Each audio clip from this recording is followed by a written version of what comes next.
আমরা দেখে আসছি, দেখতেছি, এর মাধ্যমে আসলে দিনের দিন জালেমরা জুলুমের মাত্রা বাড়ে, কমে না। খুনিদের খুনের কার্যক্রম কমে না, আরো বাড়ে। জুলুম যারা করে তাদের জুলুমের মাত্রা কমে না, বাড়ে। ঠিক। যাই হোক, আর ইসলাম এমন এক নীতি আদর্শ, যেই নীতি আদর্শটা আমাদের শান্তির জন্য দিয়েছেন আল্লাহ রাব্বুল আলামিন। তার দুধ হিসাবে পাঠিয়েছিলেন মুহাম্মদ রাসূলুল্লাহ সাল্লাল্লাহু আলাইহি ওয়াসাল্লাম, আল্লাহর হাবিব। বাস্তবতা আমরা যদি ইতিহাস করে দেখি, দেখবেন তার মাধ্যমে ব্যক্তি থেকে শুরু করে রাষ্ট্রীয় পর্যায় পর্যন্ত সর্বত্র শান্তি শুধু হাওয়া মানে হাওয়া চলছিল, এটা আমরা বাস্তবে দেখেছি। সেই হিসাবে আমরা ইসলামী আন্দোলন বাংলাদেশ, আজকে বাংলাদেশের 53 বছর স্বাধীনতার পরে আমরা যে নীতি আদর্শের মাধ্যমে দেশ চলছিল, আমরা সেটাও দেখেছি। 2024 জুলাই আগস্টের অবস্থান আমরা দেখেছি। এখন এই পরিবর্তন আমাদের কি করতে হবে? এখন পরিবর্তন যে করব, আমি আপনাদের সামনে যে আয়াত শরীফ তেলাওয়াত করেছি, যে পানীয় ভাগে এবং স্থলভাগে যত বিপদ আপদ মুসিবত তোমাদের নিজেদের হাতের কামাই। আমাদের কাছে যেটা প্রমাণিত এবং যাদের মাধ্যমে দেশ পরিচালিত হয়েছিল মানব রচিত তন্ত্রমন্ত্র, আবার নতুনভাবে তাদের থেকে আবার দেশের উন্নয়ন এবং আমাদের কোনো কল্যাণ, এটা কোনোদিন চিন্তা করাও যায় না, চিন্তা করা ঠিকও হবে না। সেই হিসাবে আজকে 5 আগস্টের পরে আপনারা দেখেছেন বাংলাদেশের বেশিরভাগ মানুষ এখন তারা বলছে যে আমরা অনেক অনেক শাসন দেখেছি, কিন্তু ইসলামের শাসন, ইসলামের নীতি আদর্শ বাস্তবায়নের যে শান্তি সুফল কুফল, এটা আমরা দেখিনি। ঠিক। এখন বেশিরভাগ মানুষ চায় যে তারা ইসলামের পক্ষে একটা অবস্থান তৈরি হোক এবং সে অনুযায়ী দেশ চলুক। ঠিক।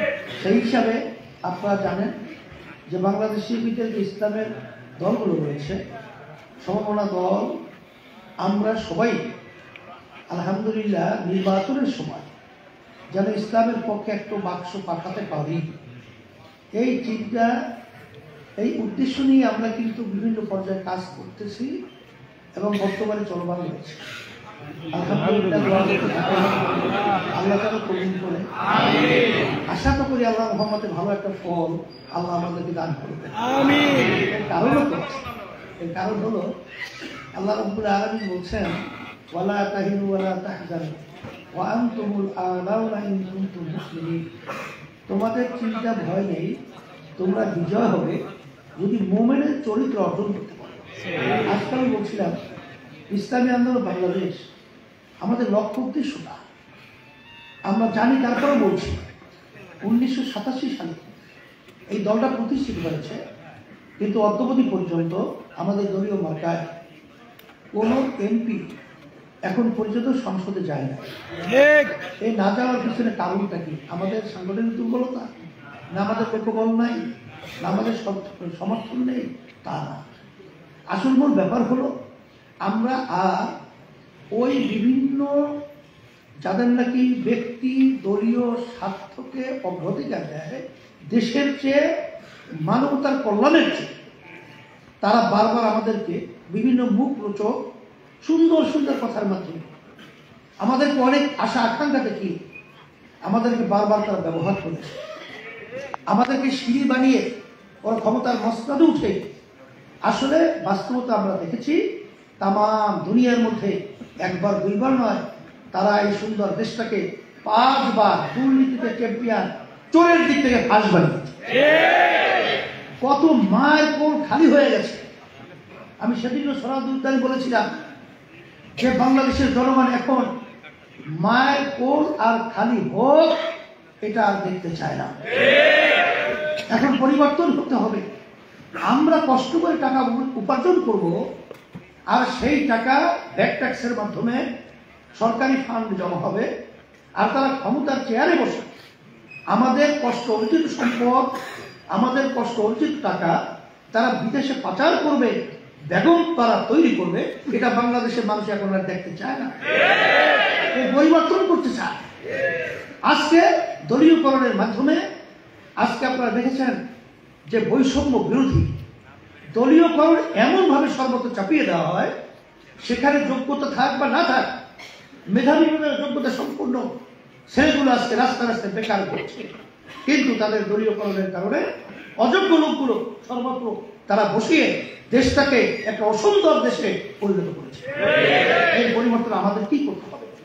সেই হিসাবে আপনারা জানেন যে ইসলামী আন্দোলন বাংলাদেশ আমরা চাই যে আমরা যেন আরো ওই স্বার্থন্বেষী মহলদের আর আমরা সিঁড়ি হিসাবে পরগাছা না হই, ইসলাম নামক গাছটা বাংলার জমিনের ভিতরে বৃক্ষ বট এর চেয়েও মজবুত হয়ে মসনদে বাংলাদেশের সংসদে তারা উদ্ভিদ হবে এবং সুন্দরভাবে এই দেশ এবং মানুষ সুন্দর বসবাস করার পরিবেশ তৈরি করবে। এই আশায় ইসলামী আন্দোলন বাংলাদেশ কারোর সাথে কখনোই আমাদের আদর্শ বিক্রি নেই, কখনোই আমাদেরকে ব্যবহার আমাদের করতে পারে নাই। সেই হিসাবে এখানে আমাদের কোনো ব্যক্তি স্বার্থ নেই, স্বার্থ আল্লাহ আমাদের ইসলামী আন্দোলন বাংলাদেশে আল্লাহ ফজলুল রহমতুল্লাহ আলাই তারও ছিল না, আমাদেরও নাই। আমি আপনাদেরকে বলবো, আসেন যদি এই ধরনের একটা স্বচ্ছ দল আসতো, এক নেতা আমাকে বলছিল আমাদের দায়িত্বশীল যে বাংলাদেশে অনেক রাজনৈতিক দল রয়েছে, সব রাজনৈতিক দলের ব্যাপারে বিভিন্ন ধরনের কিছু না কিছু বিতর্ক বা সুবিধা অসুবিধা রয়েছে, কিন্তু একমাত্র আল্লাহ রহমান ইসলামী আন্দোলন বাংলাদেশ এবং তার সহযোগী সংগঠন আল্লাহ রহমদের বিতর্কের ঊর্ধ্ব থেকে আমরা বাংলাদেশের ভিতরে রাজনীতি হিসাবে রাজনীতি ময়দানে রাজনীতি করছি।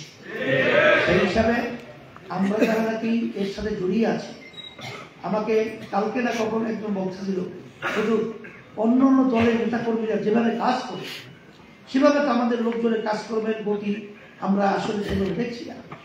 তখন এটা শুনলে আমাদের কষ্ট লাগে না? কথা বলে কষ্ট লাগে, কারণ যে কোনো কাজ আল্লাহ বলছেন করার মতো করবে। তা সেই হিসাবে ঢাকা দক্ষিণ এটা কিন্তু দাদা রহমতুল্লাহ আলাই, আব্বাস রহমতুল্লাহ আলাই এবং ইসলামী আন্দোলনের কেন্দ্রীয় অফিস সহ সর্বত্র এই জায়গাটা একটা আমাদের বলতে গেলে মজবুত অবস্থা, কিন্তু সেখানে কাজের গতিটা কিন্তু আরো বাড়া দরকার। এটাকে আমি আপনাদের কাছে যে দাবিটা করছি, এটা কি অমূলক না? মূলক হয়ে থাকে, ন্যায্য হয়ে থাকে।